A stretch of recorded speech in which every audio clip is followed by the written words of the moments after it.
Guys, I wanted to chat with you today about some of the ways to make money online and kind of my thoughts on each one of these categories here. Now, I know that there's a lot more categories. These are kind of the big ones that I think you guys get advertised to the most, and I wanted to give you my thoughts on kind of how they all play out. So let's start down here and I'll just wipe them across as I give my 2 cents about each. Now, blogs. Everyone says you can make a huge living off of blogs, right? Like the biggest one that you guys are seeing is, travel the world and make money off your blog and things like that. Unfortunately, that's not really the case anymore. Blogs used to be great. Now there's just so much competition because people are successful at it. So we've kind of missed that curve unless you can get in on something new, right? So this I also put in there as vlog, okay? Vlogging, blogging, all that sort of stuff. Gaming actually falls into this, right? Like those Twitch streamers and things like that. It's essentially the same ideology. Now, you're not going to get big on making travel blogs anymore. Too many people do it, right? So now you have so much competition there, you're not going to be able to be good at it. But, if you talk about a very unique avenue, like a new game that's coming out, and that's what you're blogging about, now you have less competition and you might be able to take a stab at that market and essentially get in there. So that's kind of my take on blogs. I think that they're overhyped. I don't think that I should be pushing them to anyone. I don't think they're easy enough. And then there's all the technical factors of SEO, SEM, and getting leads and all sort of the stuff like that. I'll just keep moving on here. So private labeling, what is private labeling? This is kind of buying things, putting your own label on it and reselling it. This is definitely alive. It's combined with drop shipping, okay? And I'll chat about those guys in a second. I'll get to that portion. Back-end workers. So these are guys who have programming skills. They will never die. If you have programming skills, you have the ability to make a lot of money in this space.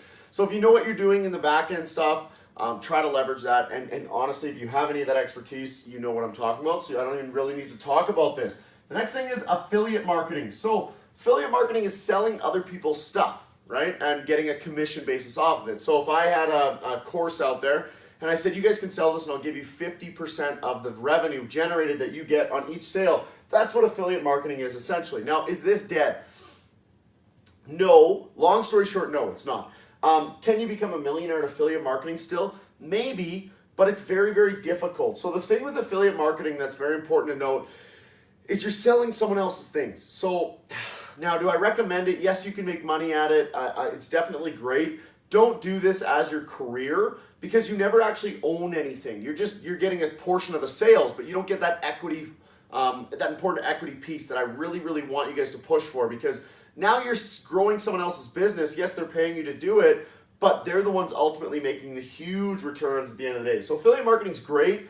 The other thing that you have to note is getting leads in affiliate marketing traditionally is much harder than getting leads for physical products and things like that. So you're competing against a lot of the experts, the big boys in the market there.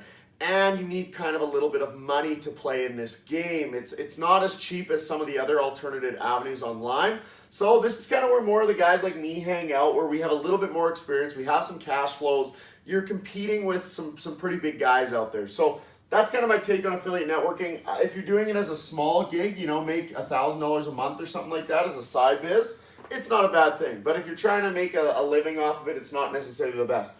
Ad agencies. This one boggles my mind, you guys.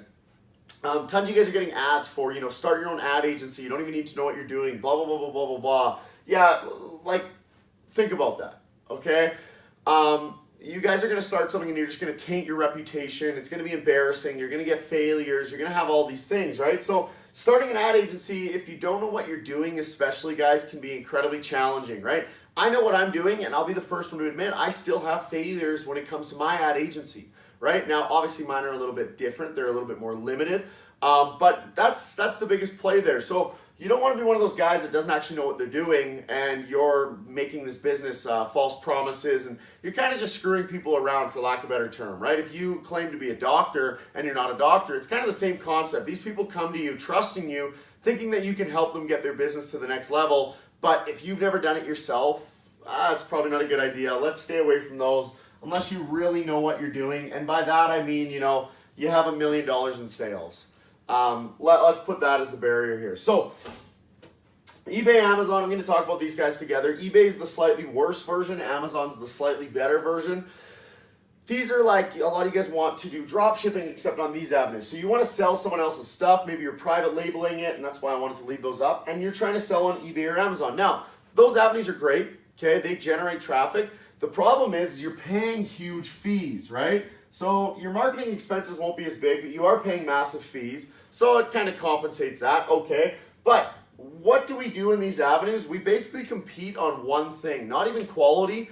It's basically just price competition. So you're left with such low margins that the only way to do this play really is to have hundreds and hundreds of products on these avenues. And the logistics aspects of figuring out hundreds and hundreds of products is not easy. Now, Amazon kicks you off anywhere around a 2% error rate. So once you screw up 2% of your orders, like you don't ship them on time, or they come damaged or defective, you basically get kicked off. So I don't like these avenues, and eBay's actually a little bit more strict on that. I don't like these avenues because you're under such a stranglehold, right? I had a negative experience with Amazon when we first started. We switched to a fulfillment center, from shipping from our house to a fulfillment center, and it was a 2-week delay, and we got kicked off Amazon. So now our biggest sales channel at the time just went to zero, and there was nothing we could do about it. The appeals process is ridiculous. So I'm not a fan of it. There's so many people doing this. There's so much technology now in those spaces that it makes it even more challenging. So the big players are paying thousands of dollars a month for programs that automate a lot of these steps, or find exploitations on Amazon and eBay. So it's very tough for the average user to come in there and compete. Maybe a private labeling play, I would say it could still work on Amazon. I would stay away from eBay regardless. It's not a good avenue, not huge profits there. That's more the Chinese market, the people who are actually sourcing it from China and live there, so they get actual prices, not the prices that we see. Those guys can compete on eBay, but I think it's not a good avenue for any of you guys unless you're doing auction items.